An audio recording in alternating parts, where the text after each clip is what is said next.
paribasan selain donatur ora entuk ngatur. Oh, ngono Ya.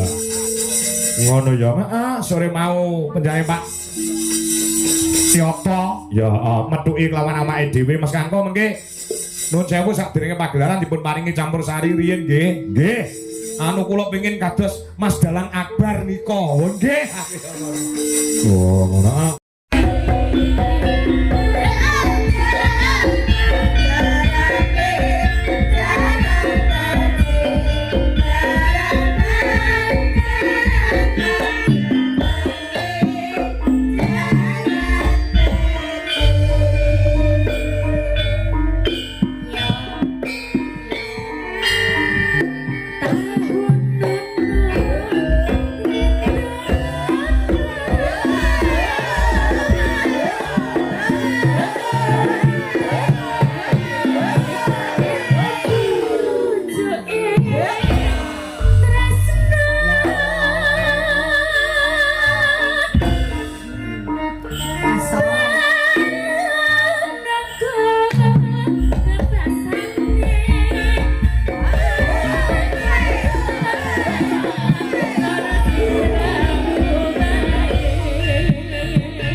yo tepuk tangan buat Mbak Wanda. Anu Opa. Iya. Ngono ya aja kleru lho, aja kleru. Maaf lah. Ora bakal karo wong anak-anakku kabeh kok, Nduk. Wah iya iya ngono ya. Aki sing tak tampilke pisanan ki pancen ora maido nek duweni joget sing kaya ngono mergo iki pancen sarjana seni lulusan seni tari no. Oh ngono ah. Ovalika Herlisnata. Oh ngono ya. Herlisnata ya. Ngono Ah, lahir saka Wonogiri terus digedhekne ana ing Sidoarjo. Lah nek wis mateng banjur neng Solo nganti sak yahene. ya neng Solo sak remuke ya ngono. Ngono ah. Kula tak tampilke yang pertama kali mergo untuk apa jenenge kuwi membuat situasi baru dalam sebuah pagelaran no. Oh ngono. Ngono ya ya. Iya. Membuat situasi baru utawa letupan-letupan baru di pagelaran wayang kulit mergo sing diarani pagelaran wayang kulit saiki iki kudu iso mengikuti kawan perkembangan jamane kepiye nek nganti wayang kulit ki mung gondeli pakem kaya dhisik nuwun sewu iki engko suwi ning suwe bakal ditinggal kelawan penonton. Oh ngono ya ya. Iya. Ora beda kaya wayang wong sing ana Sriwedari kae. Wis sok dolana mrono guys, mengalami adaptasi dengan situasi zaman sekarang. Mula ben dina kuwi sing nonton meni pirang-pirang. Oh ya tanpa beda wayang kulit no. Wayang kulit kuwi anggere digelar ana ngendi wae waton dalange iki mau berkreativitas, mau berkreasi.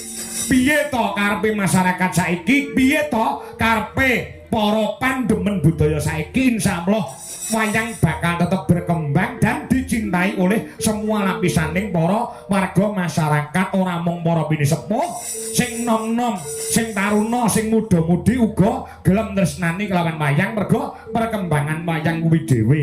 Oh ngono ya ya. Iya. Yen ngono ngestokake dawuh yen to iki mujudake sing penting ora nerak pewaler kang satu angger-anggere pewayangan utawa pedalangan no. Oh ngono ah. Ora beda sore mau. Sore mau ki nek adate awake dhewe ki lak ora sah dadak nganggo campur sari barang saurunge wayang. Oh ngono ah. Sawangen live streaming awake dhewe sore iki jarang sekali nek nganggo campur sari dhisik. Ning gandeng kuwi sing nyuwun ki sing nanggap. Oh ngono ah. Awake dhewe ya mung manut mergo ana paribasan selain donatur ora entuk ngatur. Oh ngono ah. Ya. Ngono ya, sore mau penjane Pak Tioto Ya metuki kelawan awake dhewe Mas Kangko mengke nuwun sewu sadurunge pagelaran dipun paringi campur sari riyen nggih. Nggih. Anu kula pengin kados Mas Dalang Akbar nika. Nggih. Oh ngono ah. Sore digawe campur sari sik. Nek cara awake dhewe ya eman-eman. Eman-eman pengrawite sing lulusan isi Surakarta ning gandeng.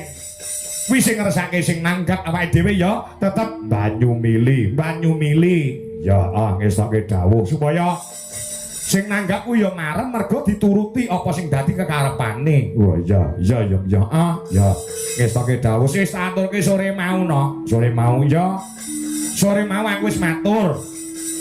Bahwasanya pada malam hari ini kuwi mitoni putune penjerane Pak Suyoto Sohibu Saikem. Ayo Kaivano Zain Alfa Rendra. Heeh. Jenenge apik, jenenge becik ya. Iki ya jeneng ya mengikuti zaman. Oh ngono ah. Zaman dhisik ya ora enek yang nganggo Kaivano Zain Alfa Rendra ku ora eneng. Ya Biyen air ceprot kok lanang bekasane pasarane pon kuwi jenenge Ponadi. Oh ngono ah. Lahir wedok kok pasarane legi ya jenenge Legiem. Oh ngono.